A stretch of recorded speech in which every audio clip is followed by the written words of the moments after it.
이제 제2절 해가지고 이제 법인입니다. 법인 부분은 그 시험 문제가 나오겠죠, 그죠? 법인 전체에서 뭐 한 문제 내지 두 문제 나오는 부분이 좀 정해져 있는 부분인데요. 뭐 이해할 것도 없고 좀 몇 가지 사항만 정확하게 암기하면 되는 부분입니다. 처음에 이제 법인의 분류가 나오는데 일단 법인을 사단법인과 그 다음에 재단법인으로 나뉘고요. 사단법인은 다시 영리법인과 비영리법인으로 나뉘게 되고요.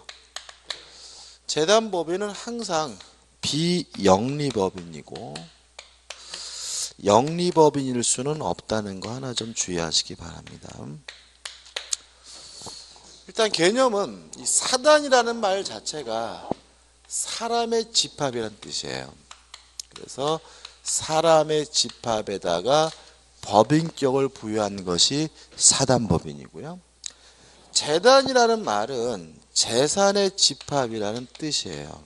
그래서 재산의 집합에다가 법인격을 부여한 것이 재단법인이고요. 요 사단법인 중에서 영리법인을 회사라고 하고요. 요 회사는 상법에 의해서 규율이 됩니다. 민법에 의해서 규율되는 부분은 요 부분이에요.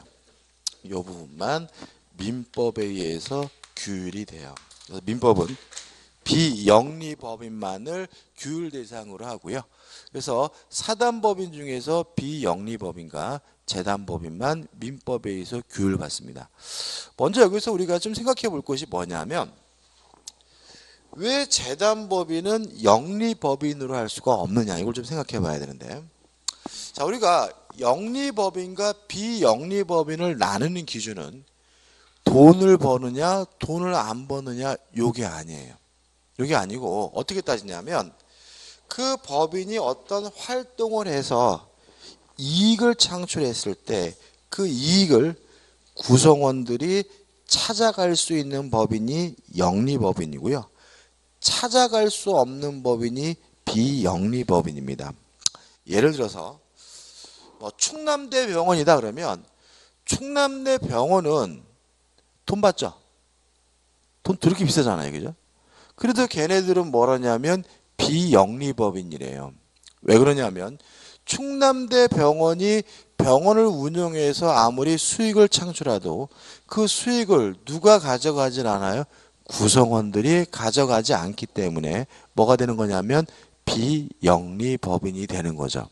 이해되시나요? 다시 말하면 영리법인이냐 비영리법인이냐 나누는 기준은 돈을 받느냐 안 받느냐 요 문제가 아니라 창출된 수익을 구성원들이 가져갈 수 있느냐 가져갈 수 없느냐 이렇게 나뉘게 돼요.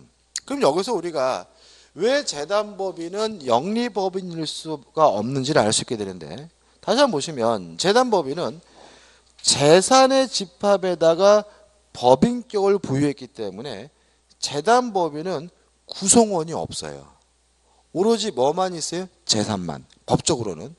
따라서 아무리 재단법인이 수익을 창출하더라도 그 수익을 찾아갈 뭐가 없어요? 구성원이 없으니까 뭐일 수밖에 없어요? 비영리법인일 수밖에 없는 거죠. 여기서 저는 개인적으로 좀 유감인 게 뭐냐면 과거에 지금도 논란이 있는데 이명박 대통령이 병원도 영리법원 할 수 있어야 된다라고 주장을 해요.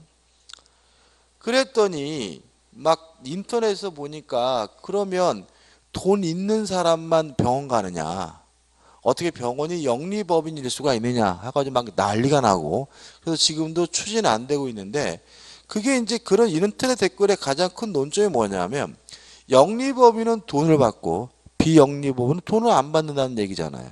그게 아니잖아요. 비영리법인도 뭘 받아요? 돈을 받잖아요.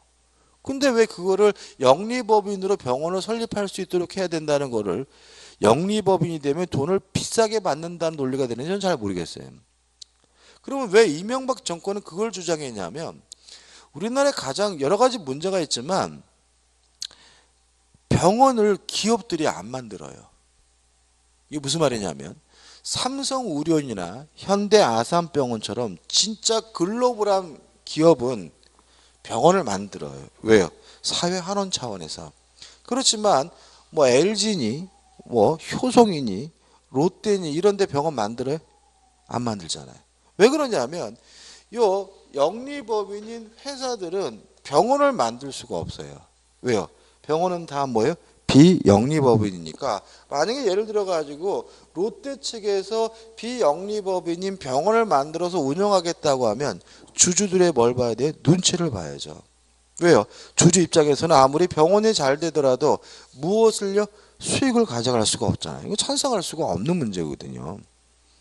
그러면 어떤 또 영리법인 또 장점이 뭐가 있냐면 이런 거죠. 그래서 만약에 병원을 영리병원으로 할 수 있으면 기업들이 적극적으로 뭘 만들어요? 병원을 만들고 그러면 종합병원이 늘어나게 되죠. 대전만 봐도요. 종합병원이 별로 없어요. 충남대병원 저쪽 그죠? 서대전 쪽에. 그 다음에 을지병원 이쪽에. 그래서 결국은 어떻게 되냐면 종합병원에서 막 레지던트니 뭐니 전문이 막 계죠? 고생해가 전문이 돼가지고 근무할 종합병원이 없으니까 다 나와서 뭐예요? 개업하잖아요. 그래가지고 병원들이 다 뭐예요? 영세예요. 이 빌딩만 하더라도 병원 의사들 천재기죠? 그래서 결국 어떻게 되는 거예요? 아무리 종합병원에서 우수한 뭐 외과 의사가 돼서 막 그냥 뭐 수술 잘하는 의사라도 병원 간두고 나와서 동네 나와서 뭐예요? 감기 치료하잖아요. 그러니까 이게 우리나라 굉장히 좀 왜곡되어 있거든요. 그래서 만약에 영리법원이나 해가지고 종합병원이 기업들이 자유롭게 만든다면 대전의 종합병원이 뭐예요? 수십 개가 되겠죠. 그러면 지금 개업하고 있는 이 양질의 인재들이 동네에서 감기 치료하는 것이 아니라 종합병원 가가지고 뭐 하겠어요? 수술하겠죠. 그죠? 인력이 사장되는 일이 없고요. 전문의도 전문의가 되는 거고. 그 다음에 또 종합병원 간에 뭐가 벌어져요? 경쟁이 벌어지겠죠. 병원비가 오히려 싸질 수도 있어요. 그잖아요. 지금 우리가 보면은 그런 거 있잖아요. 예를 들어서 저희 아버지도 그런데 뭐 아파가지고 종합병원 입원하려면요 백 써야 돼 막. 그렇지 않아요? 그죠? 막 줄 서 있잖아 지금 막. 그래가지고 막 백 아는 사람 알아보고 막 그래가지고 막 안 그러면 뭐 아파 죽겠는데 뭐 3개월에 입원해야 된다 그러고. 그래서 뭐 응급하지도 않는데 막 응급실 가가지고 막 뭉개고 막 이래야 되잖아요. 이런 상태가 뭐 하는 거예요? 해소되는 거예요. 그러니까 이 우리가 어떤 상태냐면 의사들은 막 흘러 넘치는데 우리나라가 종합병원은 뭐예요? 되게 없어가지고. 우리가 종합병원 가서 뭐 하려면요 치료받거나 진료받으려면 기다리고 그죠 아파 죽겠는데 이런 일들이 뭐예요 이루어지고 있다는 건 대단히 뭐예요 모순된 거죠. 근데 그런 것들이 다 어떤 상태냐면 병원이 모이게 되면요 비영리법인이기 때문에 이런 거죠. 근데 그거를 자꾸 이제 어떻게 가는 거예요? 논리가 뭐 영리병원으로 만들면 이제는 병원비가 비싸지고 왜 병원이 영리를 추구한다는 말은 어떻게 뭐 비싸게 받을 테니까 그러니까는 이제 없는 사람 병원도 못 가고 뭐 막 이런 식으로 논리를 하게 되니까 이게 뭐예요? 이게 사업의 추진이 안 되는 거죠. 근데 제가 이렇게 그런 거 토론할 때 이렇게 좀 보면은 그 토론할 때 이렇게 나온 사람들도 이게 전문적 지식도 없고 왜 영리병원이 필요한지에 대해서 정확히 말을 안 하는 거예요. 못 하는 거예요, 얘네들이. 왜요? 맨 변호사들만 나오니까. 근데 지금 이 변호사 문제가 아니 거기다가 또 이제 재밌는 거는 영리병원 하자 그러니까 의사들이 또 반대해요. 왜 의사들이 반대하는 거예요? 이런 얘기죠. 그래서 만약에 둔산동에 종합병원이 4개가 생겼어요. 그러면 동네에 있는 병원을 다 망했죠. 일단은 다 망하니까 일단 개업이들은 뭐 하는 거예요? 반대하는 거죠. 그잖아요, 그죠? 그러니까 이게 뭐냐면 소비자인 국민들도 반대하고 공급자인 누구도요? 의사도 반대하고. 그러니까 제가 봤을 때는 합리적인 제도인데도 불구하고 추진이 안 되는 이상한 상태가 되어 있는데 저는 개인적으로 했으면 좋겠어요. 그래가지고 막 종합병원이 뭐예요? 막 동네마다 하나씩 있고 그래야 우리가 원할 때 뭐요? 입원하고 원할 때 정밀 검사 받고 이랬으면 좋겠는데 아무튼 영리법인이란 수익 창출된 수익을 구성원이 가져가는 게 뭐예요? 영리법인이고 재단법인은 재산의 집합에다가 법인격을 부여해서 뭐가 없어요? 구성원이 없으므로 재단법인이 뭘 수가 없어요? 영리법인일 수 없고 항상 뭐예요? 비영리법인이고요. 우리 민법은 비영리법인만 규율합니다. 영리법인은 회사라고 해서 상법의 규율을 받고 있다는 거 좀 주의하시기 바랍니다. 그 다음 넘겨보시면 사단과 조합의 구별이 나오는데 이건 우리가 D 살 거예요. 그 다음에 2번 법인의 본질 해가지고 법인 의제설, 법인 부인론, 법인 실제설 이렇게 나와 있는데 이 부분은 아무짝에도 쓸모가 없는 부분이에요.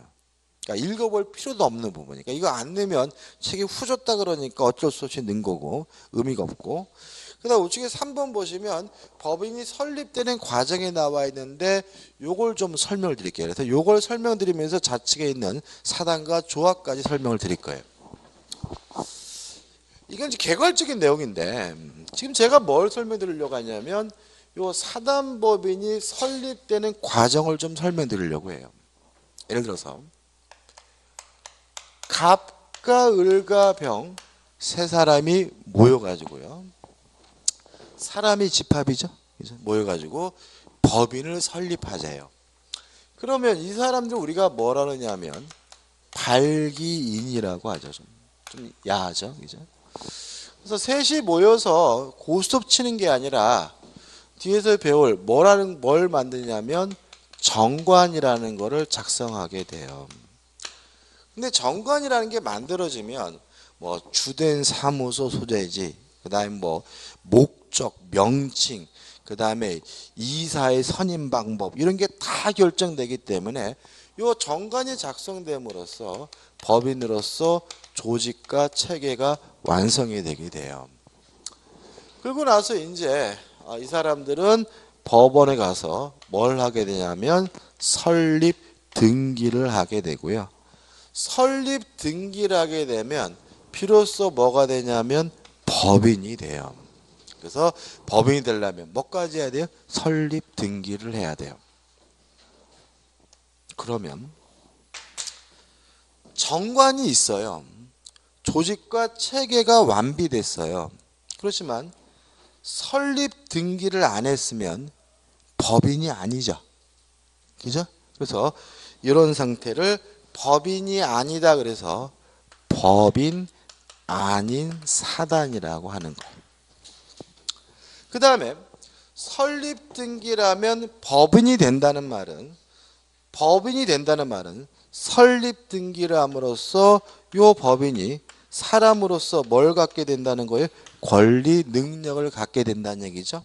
그럼 다시 한번 정관이 있어요. 조직과 체계가 완비됐지만 설립 등기를 안 했다면 뭐가 없어요? 권리 능력이 없는 거죠. 그래서 이거를 법인 아닌 사단 또는 뭐라 그러냐면 권리 능력 없는 사단이라고 해요. 쉽죠? 그죠? 다시 한번요. 우리는 설립 등기를 해야지만 법인이 되고 설립 등기를 해야지만 권리 능력을 갖습니다. 따라서 아무리 정관이 있고 조직과 체계가 완비됐더라도 설립 등기를 안 했으면 법인이 아니에요. 그러니까 뭐예요? 법인 아닌 사단. 설립 등기를 안 했으면 권리 능력이 없어요. 그래서 뭐가 돼요? 권리 능력 없는 사단 이렇게 되고요. 그래서 우리는 앞으로 권리 능력 없는 사단이 뭐냐? 조직과 체계가 완비됐지만 설립 등기를 안 하고 있는 사람의 모임이 뭐예요? 권리 능력 없는 사단이고요. 이 권리 능력 없는 사단, 법인 아닌 사단의 예가 굉장히 많은데 우리 수험적으로는 가장 중요한 것이 두 가지예요. 종중은 법인 아닌 사단으로 이해를 합니다. 종중은 종친회를 말해요. 자, 이런 얘기입니다. 저는 수능 안시인데 수능 안시 종친회다 그러면 일반적으로 정관, 규약도 있고 조직도 체계도 있어요. 그렇지만 뭐는 안 해요? 설립 등기는 안 하거든요. 그러니까 뭐가 돼요? 법인 아닌 사단이에요. 권리 능력 없는 사단이고요. 그 다음에 또 중요한 게 뭐냐면 교회예요. 교회도요. 조직과 체계가 아주 잘 되어 있습니다. 그렇지만 개별적 교회는 뭐 하지 않냐면 설립 등기를 안 해요. 그래서 교회도 뭐가 되는 거죠? 법인 아닌 사단 또는 뭐가 돼요? 권리 능력 없는 사단이 돼요. 그래서 수험적으로는 두 가지가 제일 중요하고요. 상식적으로 정당도 권리 능력 없는 사단이에요. 정당도.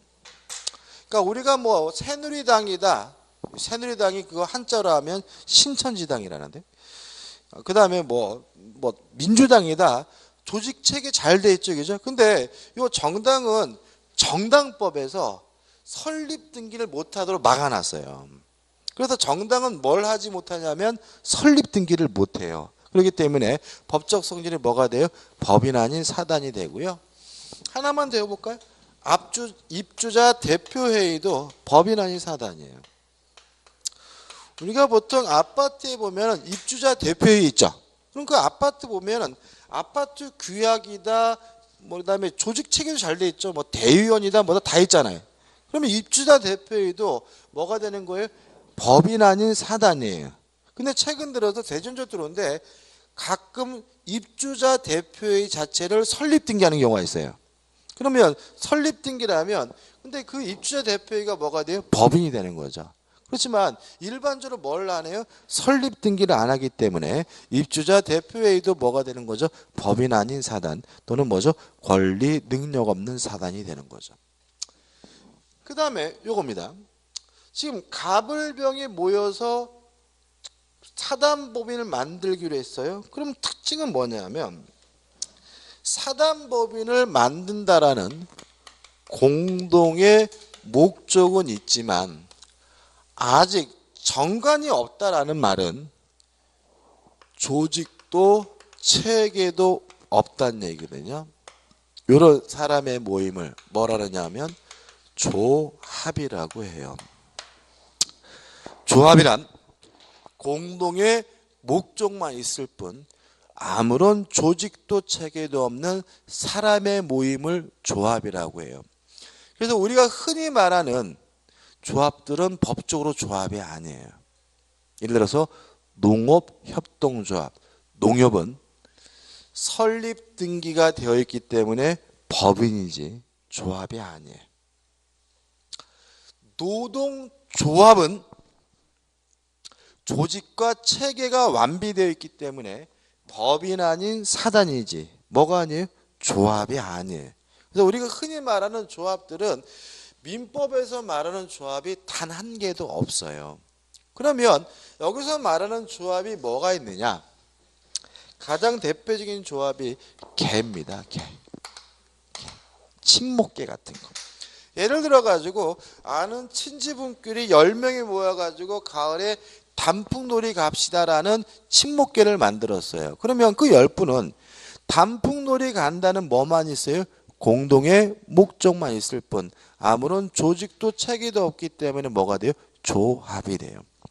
그 다음에 수험적으로 가장 중요한 조합은 동업자예요. 자, 제가 제 친구하고 반씩 내가지고요. 포장마차를 공동으로 운영하기로 했어요. 이게 동업이잖아요. 그러면 지금 포장마차를 운영한다는 뭐만 있을 뿐이에요? 공동의 목적만 있을 뿐 뭐는 없어요? 조직과 체계는 없기 때문에 제 친구와 저는 뭐가 되냐면 조합이 돼요. 그래서 앞으로 우리가 수험적으로 조합이 나오면 농협이 떠오르면 안 되고요. 동업자가 떠올라야 돼요. 그 다음에 조합 계약하면 동업 계약이라고 이해하셔야 돼요. 정리해 볼게요. 공동의 목적만 있을 뿐 아무런 조직도 체계도 없는 사람의 모임을 뭐라 그래요? 조합이라고 하고요. 가장 대표적인 조합이 뭐예요? 동업자고요. 또 정관이 작성이 돼서 조직과 체계가 완비됐지만 설립 등기를 안 하고 있는 사람의 모임을 법인 아닌 사단 또는 권리 능력 없는 사단이라고 하고요. 가장 대표적인 예가 뭐예요? 종중과 교회가 있고요. 설립 등기를 해야 비로소 뭐가 돼요? 법인이 된다는 거 좀 주의하시기 바랍니다. 그 다음에 4번에서 법인격 부인이라는 말이 나오죠. 1번을 제가 읽어볼게요. 회사의 법인격을 부인하는 이론으로서 법인 형해론의 요건. 이 형해론이라는 말은 뭐냐면 뼈만 남긴다 이런 얘기예요. 2번 법인격 남용 경우에 그 법인은 물론 배우자의 책임도 인정. 이게 뭐죠? 판례가 나왔잖아요. 중요한 건 아닌데 자 이런 문제입니다. 실제로 우리가 이제 언론에 나올 때는 이 문제를 뭐라 그러냐면 페이퍼 컴퍼니 이런 표현을 많이 써요. 예를 들어서 A라는 법인이 있는데 A라는 법인에 갑이라는 뭐가 있냐면 대표가 있어요. 근데 이 갑이 어떻게 했냐면 K라는 은행으로부터 법인 이름으로 뭘 받았냐면 대출을 받았어요. 그리고 나서 지가 맨날 룸사롱 다니고 뭐요 골프 치고 독일 가가지고 뭐요 호텔 사고 지 멋대로 막 쓰고 있어요. 이게 어떤 문제가 생기게 되냐면 지금 이 대출은 누가 받은 거예요? 법인이 받은 거죠. 따라서 대출금을 갚아야 될 사람은 법인이 갚을 일이지 대표가 갚을 일은 아닌 거예요. 그죠? 그죠? 법인도 뭐라고요? 사람이잖아요. 이렇게 법인 제도를 악용을 해서 법인의 실질은 없고 뭐만요? 뼈만. 요새 말하는 뭐예요? 페이퍼만 있는 경우에는 그 숨어있는 배후자입니다. 배우자가 아니라 뭐죠? 배우자. 배우자에게 숨어있는 사람에게도 책임을 묻겠다는 이론이 뭐냐면 법인격의 부인이라고 해요. 다시 한번요. 법인 제도를 악용한 경우에는 이 A법인의 법인격을 부인해 버리면 누가 돈 빌린 거예요? 갑이 돈 빌린 거니까 K은행은 누구에게 책임을 물을 수 있어요? 갑에게. 이런 이론을 뭐라고 한다고요? 법인격 부인론이라고 해요. 그래서 결론이 뭐냐면 2번이죠. 법인격을 남용하는 경우, 법인 제도를 악용하는 경우에는 그 법인은 물론 배우자, 뒤에 숨어있는 사람에게도 무엇을 인정합니까? 책임을 인정해야 된다는 것이 우리 판례 입장인 거죠. 그래서 예를 들어가지고 만약에 이번에 최순실 씨도 비싼 짓 많이 했던데 자기가 재산을 다 빼돌려 가지고 페이퍼 컴퍼니를 만들어 가지고 그 법인 명의로 다 바꿨어요. 그러면 그 재산은 법인 거지 누구 거가 아니에요? 최순실 거가 아니잖아요. 그럼 나중에 문제가 돼가지고 법원에서 최순실 씨의 재산을 뭐 하려고 해요? 환수하려고 해요. 이해되시나요? 환수하려고 보니까 최순실 씨 명의로 되어 있는 재산은 하나도 없고 뭐만 있어요? 법인 재산만 있는 경우에는 어떻게 했다는 거예요? 법인의 법인격을 뭐예요? 부인해버리겠다는 거죠. 따라서 그것은 실질이 법인 거가 아니라 누구 거예요? 최순실 거니까 최순실 씨에게 그 재산을 뭐 할 수 있어요? 환수할 수가 있다라는 이론이 뭐예요? 법인격 부인론이라고 합니다. 그죠? 아마 이것도 이제 최순실 씨도 아마 재산 환수하는 과정이 들어갈 것 같고요. 이런 경우에는 이 논리가 뭐죠? 많이 쓰일 것으로 봐요. 그러다 보니까 또 꼼수를 부렸죠. 그러니까 국내 법인으로 해놓으면 이걸 이용해 가지고 국가가 뭐예요? 재산을 환수하겠죠, 그죠? 그러니까 이제 뭐 이것도 못하게 하려고 뭐라고요? 독일에다가 외국 법인으로 뭐죠? 페이퍼 컴퍼니를 만들어 가지고 재산을 숨기려고 기도하는 것 같다는 말이죠, 그죠? 그래서 실제로는 외국 법인으로 해가지고 해놓으면은 우리 재판부의 판결이 거기에 기판력이 없기 때문에 좀 뺏기가 좀 어려워요. 돌려받기가 쉽지 않은 것 같아요, 그죠? 그래서 본래 그래서 그런 것들은 빨리 해야 되는데 한번 내용은 쭉 한번 읽어보시면 됩니다. 그 다음 넘겨보시면 이제 뭐가 나오냐면 법인의 설립해가지고 법인의 설립에 관한 뭐가 나오냐면 입법주의. 첫 번째 특허주의가 나와요. 이건 뭐냐면 법인이 만들어지기 위해서는 특별법, 국회에서 법을 만들어야지만 만들어지는 법인이 뭐예요? 특허주의예요. 교재 보면 나와 있는데 얘가 나와 있는데 한 가지만 생각해 보시면 돼요. 한국은행이죠. 한국은행은요 법인이에요. 그래서 한국은행 직원은 공무원이 아니에요. 왜 그러냐면 국가도 법인이에요. 그렇죠? 그러니까 공무원이라면 누구에 소속돼 있어요? 국가에. 국가나 지방자치단체. 근데 한국은행은 독립된 뭐예요? 법인이기 때문에 그에 소속되어 있는 사람은 국가나 지방자치단체에 속해 있는 것이 아니라 그냥 민간인이에요. 그래서 한국은행 직원은 뭐가 아니에요? 공무원이 아니에요. 근데 이 한국은행이라는 것은 개인이 함부로 만들 수 있나요? 다시 말해 제가 은행 만들어서 제 이름으로 뭐 돈을 찍어낼 수 있나요? 그건 아니잖아요. 다시 말하면 한국은행은 한국은행 법이라는 법에 의해서 만들어주게 되는데 이렇게 특별법을 만들어야지만 만들 수 있는 법인을 뭐라 그러냐면 특허주의라고 해요. 이해되시죠? 또 최근에 몇 년 전에 작년인가 그 재년인데 국립대학 교수는 신분이 공무원이에요. 그죠? 그죠? 근데 서울대학교 교수는 이제 공무원이 아닙니다. 왜냐하면 서울대학교를 법인화했어요. 그러니까 서울대학교 법이라고 특별법을 만들어가지고 서울대학교도 뭐예요? 독립된 뭐죠? 법인으로 만들었기 때문에 이제 서울대학교 교수는 뭐가 아니에요? 공무원이 아니에요. 기억나시죠? 기억 안 나실 거야 아마. 그래가지고 그때 어떤 일이 벌어졌냐면 서울대학교를 독립된 법인으로 만들겠다라고 정부가 발표하니까 그 학생들이 막 데모했어요. 이제는 뭐가 아니에요? 국립대학교가 아니라는 얘기잖아요. 그죠? 그러니까는 왠지 국립대학교가 아니면 후진 것 같으니까 서울대학교 국립대학 아닙니다. 이제는. 그러니까 이제 막 서울대학교 학생들이 막 데모하고 막 그랬는데 재밌는 현상이 벌어졌어요. 그래가지고 학생들이 데모하다가 총장실을 점거를 했는데 그 총장실로 쳐들어간 대학생이 16명이었어요. 16명 정도면 경비 아저씨가 충분히 막을 수 있죠. 그죠? 그런데도 불구하고 안 막았어요. 그래가지고 16명이 총장실에 들어가가지고 한 달 동안 점거 농성을 했어요. 한 달 동안 점거 농성했다는 말은 누가 바깥다 줬다는 얘기죠. 왜 그런 일이 벌어지는 거예요? 서울대학교가 법인화되는 거를 진짜 반대하는 사람은요.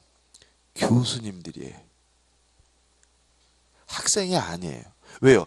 서울대학교가 법인화됐다고 해서 서울대학교 똥통되는 그건 아니잖아요. 그죠? 오히려 누가 문제예요? 신분이 공무원에서 민간으로 바뀌면 신분이 보장되질 않죠. 그잖아요. 그러니까 서울대학교 국립대학교일 때는 그 신분이 뭐예요? 공무원이니까 함부로 교수를 뭐 하지 못해요? 자르지 못하고 정교수가 되면 철밥통이에요. 그래가지고 뭐 논문 안 써도 그냥 정년까지 버틸 수가 있었는데 이걸 법인화해가지고 그분들의 신분이 뭐로 바뀌어요? 민간으로 바뀌면 학칙에서 규정하고 있는 뭐 논문이 뭐 부실하다는 등 뭐 여러 가지 이유로 인해서 교수를 뭐 할 수 있어요? 자를 수가 있게 되어버리니까 진짜 정작 반대한 사람은 누구예요?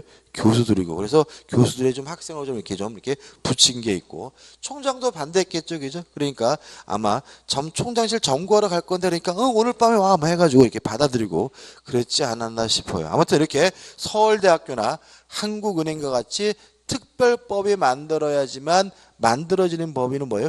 특허주의라고 해요. 그 다음에 2번 허가주의라는 게 있고요. 3번 인가주의라는 게 있어요.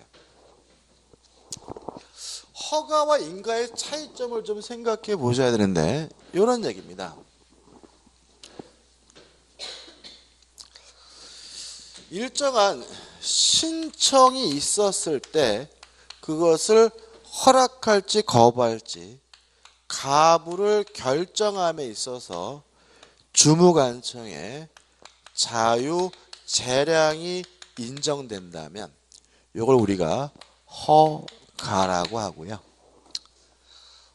자유 재량이 인정되지 않는다면 이걸 우리가 뭐라 그러냐면 인가라고 합니다.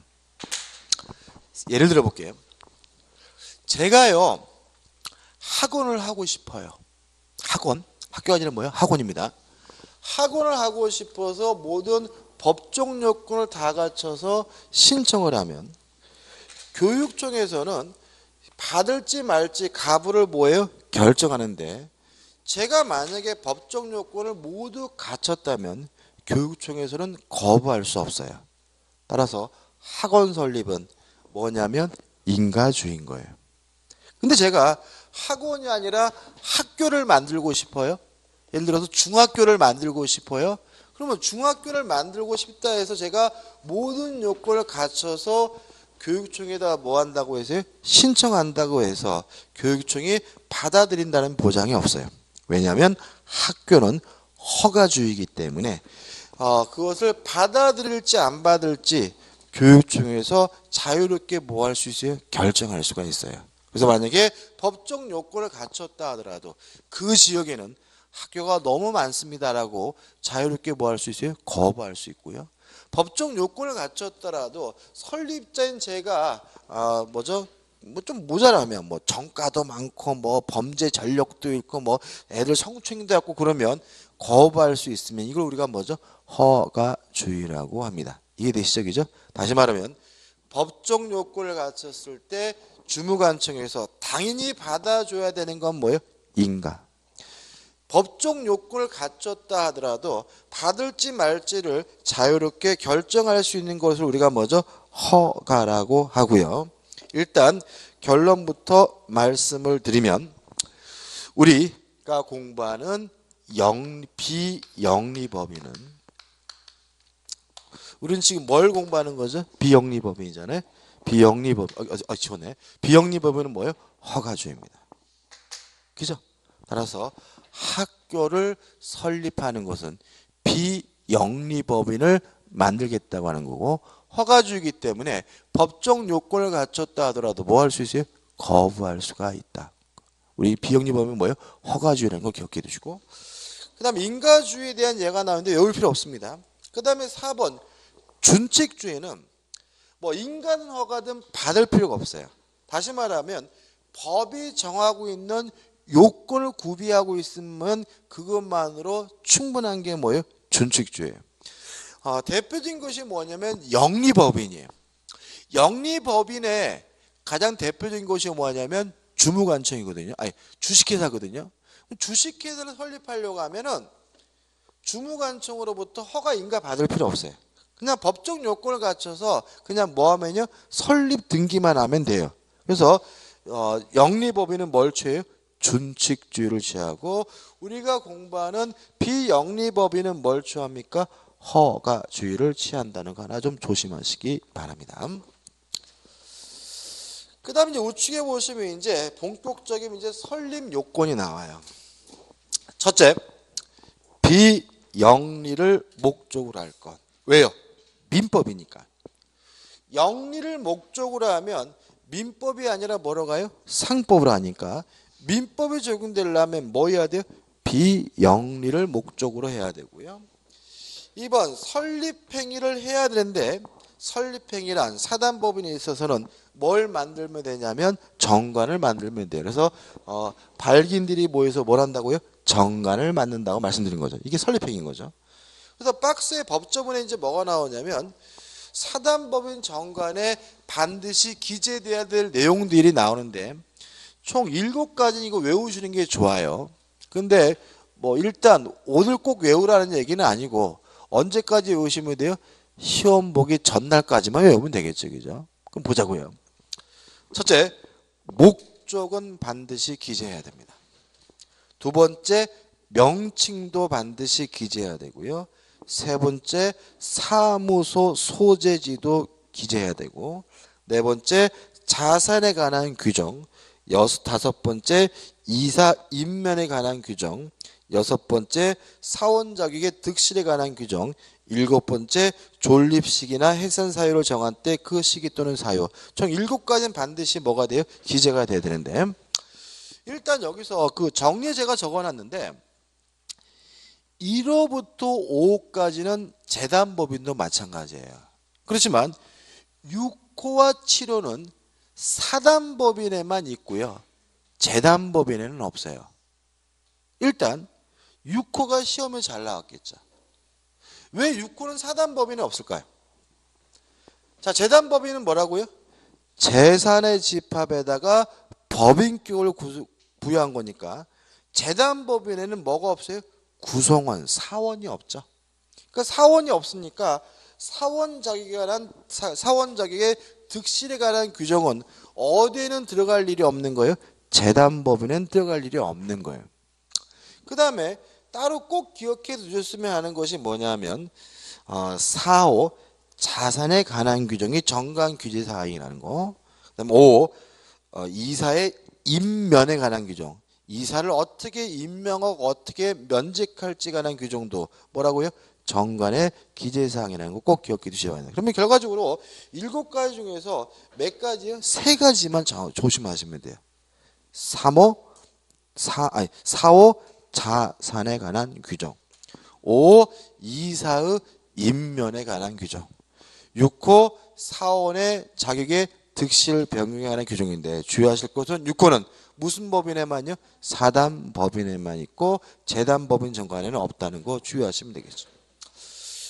설명에 나와 있죠. 하단에 정관 작성에서 의 나와 있고 맨 밑에 보시면 사단법인의 설립자는 2인 이상이어야 하고 반드시 2명 이상이어야 돼요. 1명은 안 돼. 왜 그런 거죠? 사단법인은 사람의 집합에다 법인격을 부여한 거죠. 따라서 사람의 집합이어야 돼. 사람의 집합이 되려면 최소한 몇 명이어야 돼요? 2명. 그래서 사단법인을 설립하려면 최소한 몇 명이 필요합니까? 2명 이상이 필요하다는 걸 기억해 두시고, 그 다음에 넘겨서 보시면 나번 비영리 사단법인의 설립행위에 관한 학설에 대립해 가지고 뭐 합동행위설이니 계약설이니 나와 있는데 아무 의미 없고요. 일단 종전의 통설이 합동행위설이기 때문에 합동행위다라고 결론만 기억해 두시고, 합동행위가 뭔지 계약이 뭔지 차이점을 우리가 뒤에서 할 거고요. 그 다음에 4번 사단법인의 정관의 법적 성질은 계약이 아니라 자치법규로 봅니다. 자, 이게 무슨 말이냐면 계약과 법의 차이점이 있어요. 계약이 저에게 효과가 있으려면 제가 좋다 그래야죠. 그죠? 우리 집 살래? 응, 내가 살게. 다시 말하면 승낙이 있어야 계약은 구속력이 생기는 거예요. 그죠? 근데 법이라는 것은 어떤 특징이 있냐면 제가 동의하지 않아도 저에게 효과가 있죠. 다시 말하면 국회에서 법을 만들었어요. 근데 그 법이 저는 진짜 마음에 안 들어. 동의할 수 없어요. 그래도 그 법은 저에게 뭐가 있는 거예요? 효과가 있는 거예요. 그럼 이런 얘기입니다. 정관을 만약에 계약으로 본다는 말은 그 정관이 구성원에게 효과가 있으려면 구성원으로부터 승낙을 얻어야 비로소 효과가 있다는 얘기고요. 정관을 자치법규 법으로 본다는 말은 구성원의 개별적인 승낙이 없더라도 당연히 구성원에게 효과가 기속된다는 차이점인 거예요. 우리 학설과 판례는 뭐로 보냐면 자치법규로 봐요. 그 말은 구성원들이 그 정관에 대해서 일일이 뭐 하지 않았더라도 동의하지 않았더라도 승낙하지 않았더라도 당연히 그 효과 구성원들에게 뭐예요? 미치는 거죠. 그죠? 그래서 관련 판례도 갖춘 취지입니다. 그죠? 정관은 계약이 아니라 뭐예요? 자치법규이므로 구성원이 뭐 하지 않았더라도 동의하지 않았더라도 구성원에게 당연히 뭐죠? 효과가 생깁니다. 그 다음에 2번 비영리 재단법인의 설립행위가 나오는데 일단 재산을 출연해야 돼요. 왜냐하면 재단법인이란 재산의 집합에다가 법인격을 부여한 것이 뭐예요? 재단법이니까 반드시 뭐가 필요합니까? 재산이 필요해요. 따라서 재산의 출연과 정관을 작성하는 것이 뭐예요? 재단법인의 설립행위인데 하단에 보시면 나번 비영리 재단법인의 설립행위 성질해가지고 복잡하게 나와 있는 결론은 상대방 없는 단독행위라고 봐요. 근데 우리가 아직 상대방 없는 단독행위가 뭐인지에 대해서 공부 안 했기 때문에 이것도 다음에 할 거예요. 그 다음 우측에 보시면 답은 재산의 출현의 법적 성질에 대해서 증에 관한 민법 규정과 유증에 관한 민법 규정을 준용해요. 자, 이런 얘기입니다. 제가요, 재산을 대빵 많아요. 그래서 공익사업을 하기 위해서 재단법인을 만든다면 저는 재산을 그 재단법인에게 줘야 되겠죠. 꽁꼬로 주는 거죠. 따라서 살아서 하는 것은 뭐예요? 증여인 거고. 만약에 제가 유언장에다가 내가 죽으면 내 재산에 얼마를 띄어서 뭐 장학사업해라 라고 유언장을 작성했다면 그게 뭐예요? 유증인 거죠. 그래서 재단법인의 설립에 대해서는 증에 관한 규정과 유증에 관한 규정을 뭐 하게 되냐면 준용을 하게 되고요. 랍은 재단법인에 있어서 출연재산의 귀속시기가 나오는데 이 부분이 좀 중요하고 좀 설명을 좀 드려야 돼요. 지금 제가 지금 애써 피하고 있는 개념이 계약이라는 개념과 단독행위라는 개념을 계속 피하고 있는데 왜 피하고 있냐면 좀 까다로울 수도 있고 뒤에서 자세히 할 건데 일단 요 랍은 재단법인에 있어서 출연재산 기속시기를 이해하기 위해서 결론만 말씀드리면 법률행위라는 것이 있는데요. 이 법률행위는 계약과 단독행위 두 가지로 이루어져 있어요. 왜 그런지 나중에 할 겁니다. 그 다음에 지금 재단법인 설립행위는 상대방 없는 단독행위라고 말씀드렸죠. 그죠? 다시 한번요. 법률행위는 계약과 단독행위로 구성되어 있는데 재단법인 설립행위는 뭐라고요? 단독행위다라는 것이 뭐예요? 결론인 거죠. 그 다음에 우리 민법 186조가 뭐라고 규정을 두고 있냐면 쉽게 말씀드릴게요. 법률 행위를 통해서 물권을 취득하려면 그때는 등기를 해야 한다라고 규정을 두고 있어요. 이런 얘기입니다. 갑이 소유하고 있는 A 부동산에 대해서 을과 만나가지고 매매 계약을 했어요. 그러면 을이 언제 소유권을 취득하느냐? 갑으로부터 이전 등기를 받아야 비로소 뭐죠? 소유권을 취득한다는 거예요. 왜냐하면 매매는 계약이고 법률행위인데 법률행위로 인해서 물권을 취득하려면 뭘 해야 돼요? 등기해야 된다고 우리 민법 186조가 뭐 하고 있어요? 규정을 하고 있기 때문에요. 그럼 여기서 뭘 할 수 있냐면 지금 재단법인 설립행위도 단독행위고 뭐이니까요? 법률행위니까 재단법인도 소유권을 취득하려면 186조에 따라서 뭘 해야 돼요? 등기를 해야 재단법인이 소유권을 취득한다는 걸 알 수가 있죠. 그죠? 근데 문제는 우리 교재에 나와 있는 민법 제48조가 문제예요. 48조를 볼게요. 48조.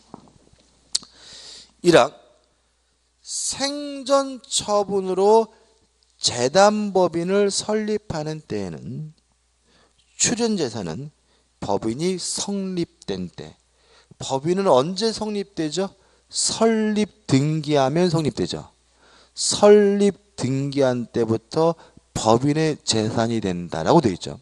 그 말은 법인으로서 설립 등기만 하면 그 소유권에 관한 이전 등기를 안 해도 재단법인은 뭘 갖는다는 거예요? 소유권을 갖는다는 취지인 거예요.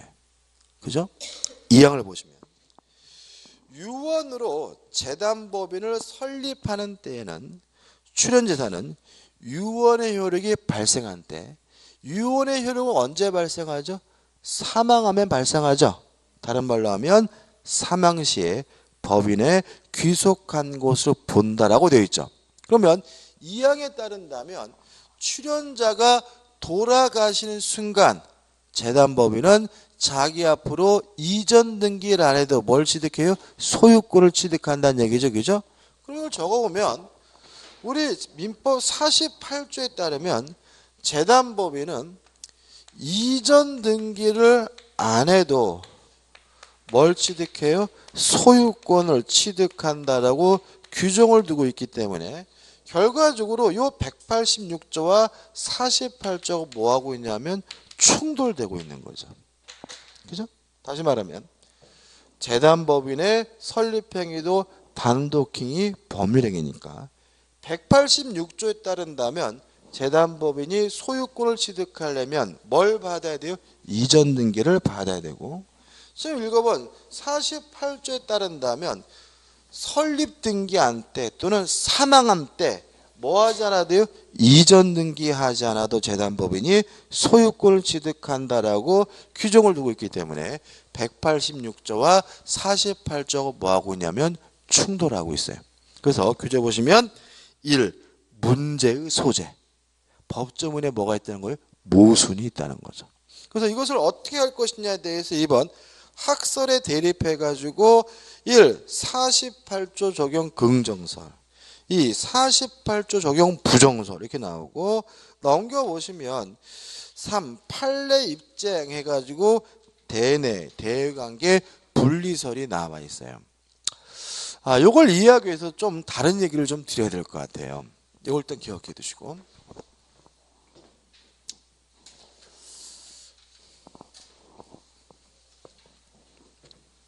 근데 나중에 또 뒤에서도 또 자세히 봐야 되는데, 물권의 취득과 관련돼 가지고 형식주의라는 것하고 의사주의라는 것이 대립되어 있습니다. 형식주의는 우리 민법에 채택하고 있고요. 우리 민법 지금 본 186조에 규정을 두고 있어요.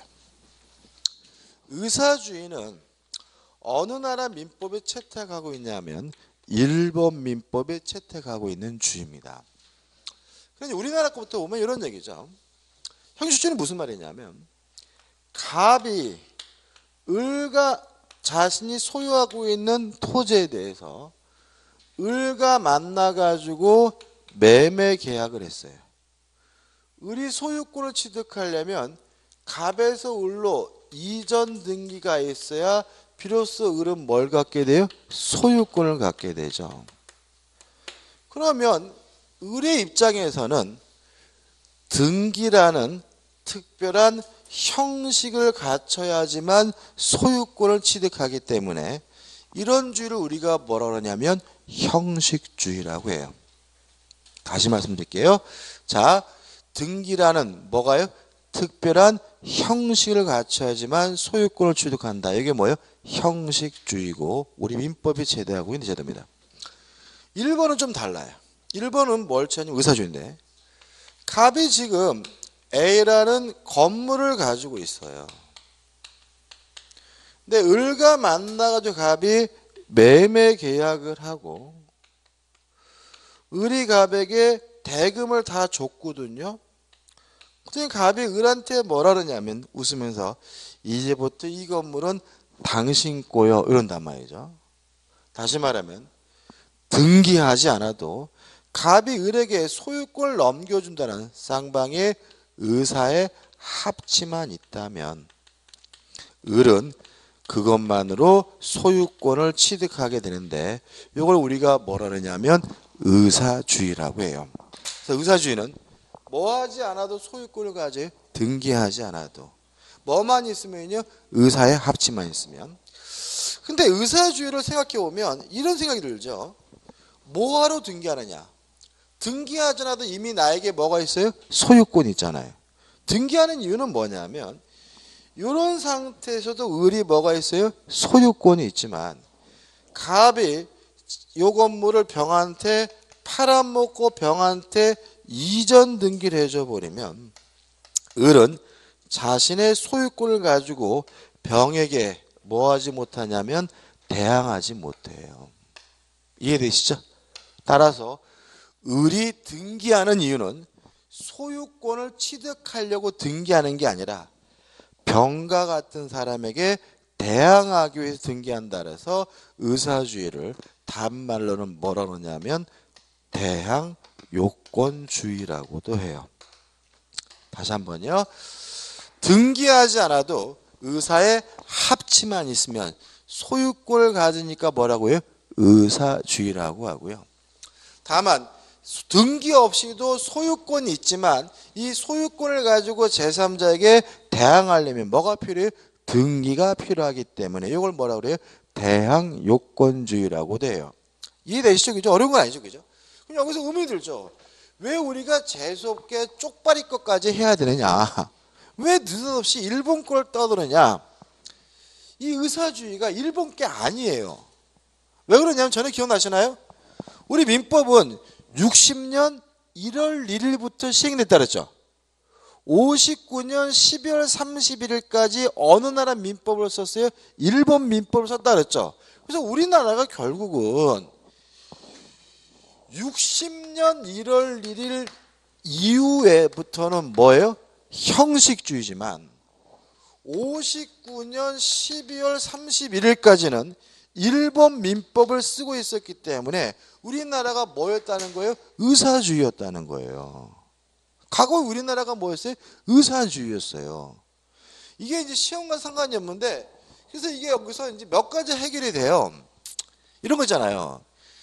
TV 문학관 같은 거 보면은 그 갑돌이와 갑순이가 눈이 맞으면 꼭 어디서 만나요? 물레방앗간에서 만나죠, 그죠? 근데 물레방앗간 만나 도망갈 때 땅 문서, 집 문서 갖고 도망가죠. 옛날 드라마 보면 뭐하러요? 현대적 시각에서는 그거 가져가봐야 쓸모 없거든요. 그잖아요, 그죠? 등기필증, 권리증 가져가봐야 빳빳해서 휴지로도 못 써요. 근데 왜 그걸 들고 가느냐? 그 드라마의 배경이 뭐인 거예요? 의사주의인 거예요.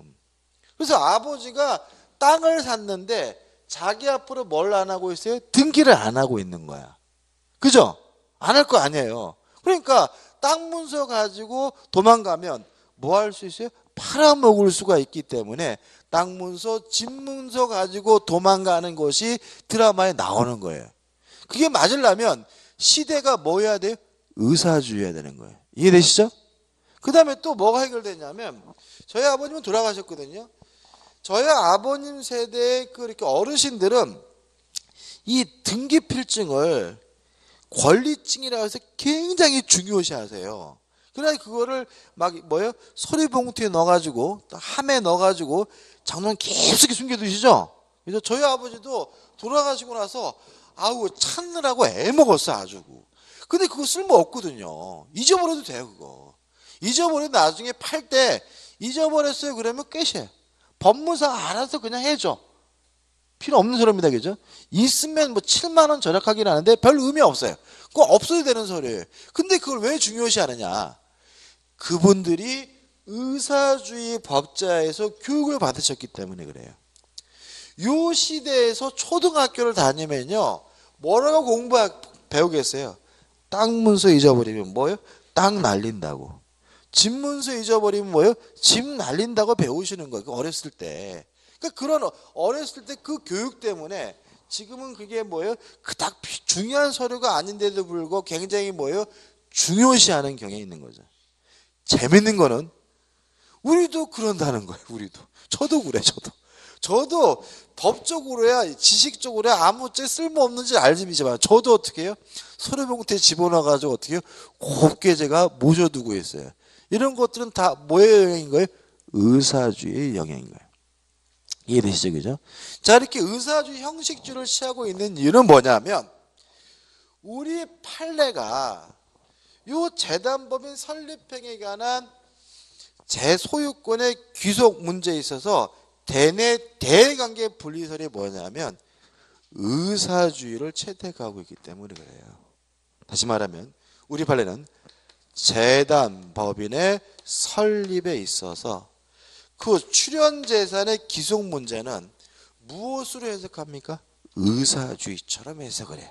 그럼 한번 보자고요. 일로 왔습니다. 자, 이렇게 해석합니다. 자, 갑이라는 사람이 A라는 토지를 가지고 있는데 이 토지를 내놔가지고 K라는 비영리 재단법인을 만들려고 해요. 자, 그럼 이제 뭐가 떠올려야 되냐면 뭐가 떠올려야 돼요? 의사주의예요. 자, 재단법인은 자기 앞으로 등기를 안 해도 일단 48조에 따라서 소유권을 취득하게 돼요. 다만 갑이 마음을 바꿔가지고 요 토지를 을한테 팔아먹고 을한테 이전 등기를 해줘 버리면 요 재단법인은 자신의 소유권을 가지고 을에게는 대항할 수 없다라는 게 우리 판례 입장이에요. 그래서 요 재단법인의 소유권 귀속 문제는 마치 뭐처럼요? 의사주의처럼 해석하고 있다는 거예요. 그러면 그렇죠. 을이 이기는 거죠. 우리 확정적으로 뭘 가져? 소유권을 갖는다는 얘기죠. 재단법인이 뭐죠? 그냥 낙동과 오래를 내는 거죠. 그죠? 그럼 왜 우리나라 대법원이 의사주의를 취하느냐? 이유까지 설명드릴게요. 1번 최고재판소의 판례를 베껴서 그래. 우리나라 대법원이 판례를 베껴서 그래. 그러면 재석교회 남 판례를 베끼느냐, 그죠? 그것도 쪽발이 판례를 왜 베끼느냐? 어쩔 수가 없었어요. 우리나라는. 왜 그러냐면 생각해 보세요. 우리나라가 해방이 되고 나서 대법원을 만들었겠죠? 그죠? 그러면 법원을 만들면 법원 판사들이 판결을 하는데 판결할 때 뭘 참고해야 돼요? 판례를 참고해야 되는데 우리나라는 뭐가 없어요? 판례가 없죠. 판례가 없잖아. 신세국가니까. 근데 문제는 판례가 없는 상태인데 그 해방 직후의 판사님들은 일제시대 때 교육을 받으신 분이기 때문에 일본어에 대단히 능통하신 분이었고, 그죠? 일본말로 공부했을 거 아니에요, 그죠? 일본말로 사법시험 붙었을 거 아니에요, 그죠? 더더군다나 59년 12월 30일까지는 우리나라에는 뭐가 없었어요? 민법이 없어서 어느 나라 민법을 쓰고 있었어요? 일본 민법을 쓰고 있었으니까 어쩔 수 없이 일본 판례를 참고할 수밖에 없는 거예요. 그거는 그분들 욕할 문제가 아니에요. 그래서 일본 판례를 참고해서 베껴서 요 판례를 내리고 나서 그 판례가 뭐죠? 지금까지 뭐하고 있어요? 유지되고 있어요. 그래서 이 부분은 의사주의다. 그래서 재단법인은 뭐 하지 않아도요? 등기하지 않아도 일단 뭘 갖습니까? 소유권을 갖지만 자신의 소유권을 가지고 제3자에 대항하려면 뭐가 필요해요? 등기가 필요하다는 거 잊지 마시기 바랍니다. 여기 결론이고 이거 나중에 또 한 번 또 설명드려야 돼요. 물권법할 때요. 그 다음에 3번 주무관청으로부터 뭘 받아야 됩니까? 허가를 얻어야 됩니다. 왜요? 비영리법인은 무슨 주의라고요? 허가주의죠. 그죠? 그 다음에 4번 설립 등기를 해야 됩니다. 왜요? 설립 등기를 해야 비로소 뭐가 돼요? 법인이 되고 설립 등기를 안 하면 법인이 아니고 권리 능력 없는 사단이기 때문에 그런 거죠. 그죠? 오늘 여기까지 할까요? 여기까지 하고 다음 주에 법인의 능력부터 차근차근 보도록 하겠습니다. 오늘 수고 많으셨습니다. 고맙습니다.